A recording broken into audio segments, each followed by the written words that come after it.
सम्मानित मंच पर विराजमान लखनऊ के गौरव, उद्यमिता के सिरमौर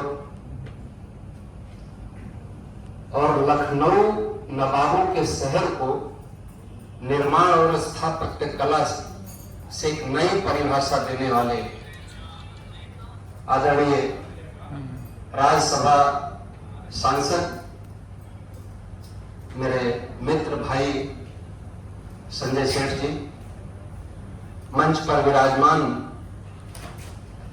भारतीय जनौषधि के एसीओ आर.के. चौधरी साहब, अभी महिला प्रतिनिधित्व के तौर पर जनौषधि मित्र का एक बड़ा जो बड़ी भूमिका होती है उसको रेखांकित करने वाली बहन आरती मिश्रा जी,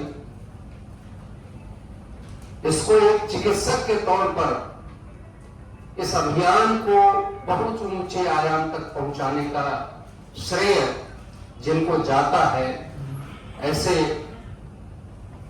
काइंड हार्ट, उदार, दयालु, समाज के प्रति जिम्मेदार डॉक्टर नफीस खान साहब,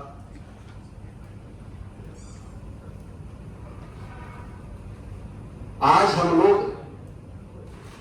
भारतीय जनौषधि परियोजना का वो सप्ताह मना रहे हैं 8वें वर्ष में, जिसमें एक कल्पना को साकार होते हुए हमने देखा।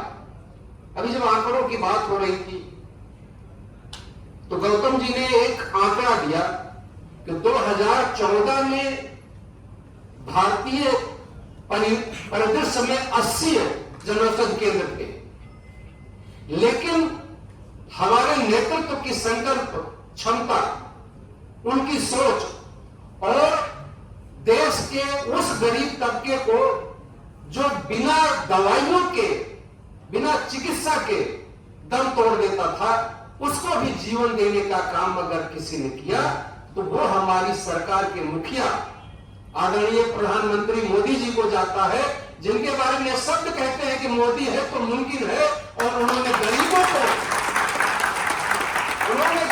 को जीवन दान देकर कि यह सिद्ध कर दिया कि मोदी है तो मुमकिन है। और आज जब दवाइयों की कीमत आसमान छू रही हो, पेटेंट कंपनियों के रेट लिस्ट पढ़ करके कांप जाते हो मरीज और उनके तीमारदार और अटेंडेंट, तो उस वक्त जनौषधि केंद्र एक वरदान के तौर पर जब सामने आता है, कोई जनौषधि केंद्र दिखता है तो लगता है भगवान का दरवाजा सामने खुला हुआ है। मैं आंकड़े के साथ बताना चाहता हूं कि जब पहली बार 7 करोड़ की बिक्री हुई थी पूरे भारत में, तो आज उसी का परिणाम है कि 2200 करोड़ के आंकड़े को हम छू रहे हैं। यह निश्चित तौर पर भारतीय जनमानस की स्वीकार्यता है कि आज हर व्यक्ति इस बात को स्वीकार करता है कि 100 रुपए की औषधि के बजाय अगर हम जनौषधि केंद्र पर जाकर के 10 रुपए में दवा पाते और प्रभाव भी वैसा ही है, तो निश्चित तौर पर जनौषधि केंद्र से बढ़िया विकल्प दूसरा कोई नहीं हो सकता। मित्रों, आज ये लखनऊ शहर माना जाता है कि ये नवाबों का शहर है। अभी संचालिका ने कहा था कि इधर भी सवाल है, उधर भी सवाल है, लेकिन एक ही उत्तर है कि ये शहर लखनऊ और नवाब है। आज हमारे सामने एक ही प्रश्न है कि आखिर हम कैसे गरीब तबके को उसको चिकित्सा व्यवस्था से जोड़ सकते हैं, महंगी दवाइयों से कैसे उसको निजात दिला सकते हैं। मैं विनय शुक्ला को धन्यवाद देना चाहूंगा। विनय शुक्ला मेरे लिए मेरे छोटे भाई जैसे हैं। बचपन में हमारे साथ, हमारी आंखों के सामने निकर में भी विनय रहते थे। हम लोग तब से विनय को जानते हैं।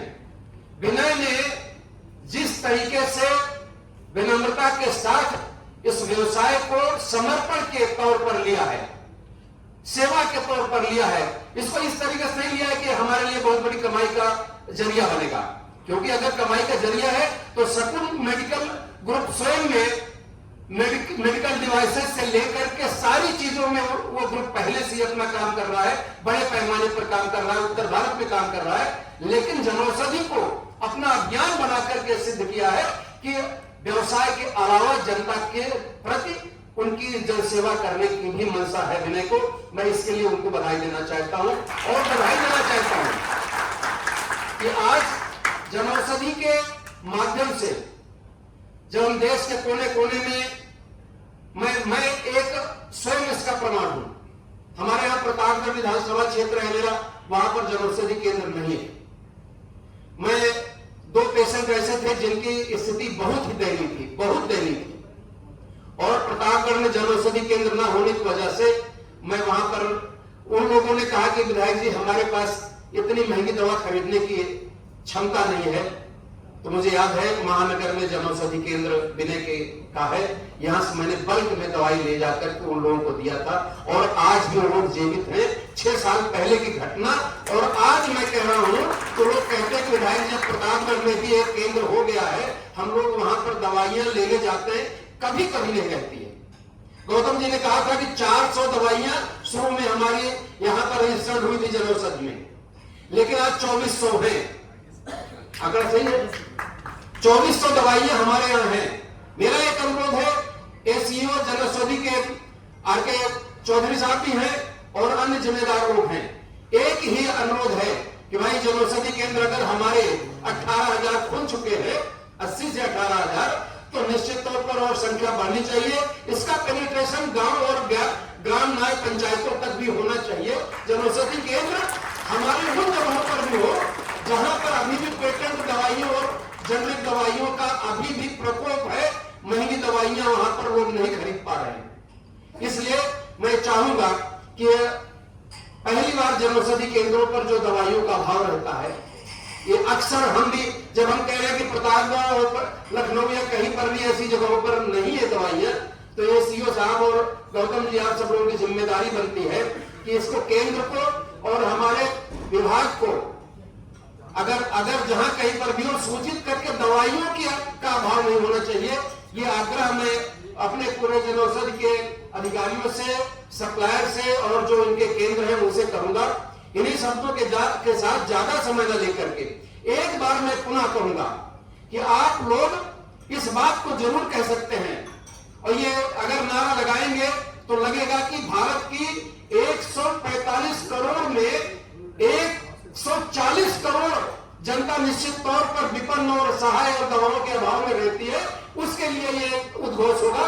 आप लोग एक साथ जरूर लगाएंगे, मोदी है तो मोदी है तो मोदी है तो। बहुत बहुत धन्यवाद आप सबको, बहुत बहुत धन्यवाद।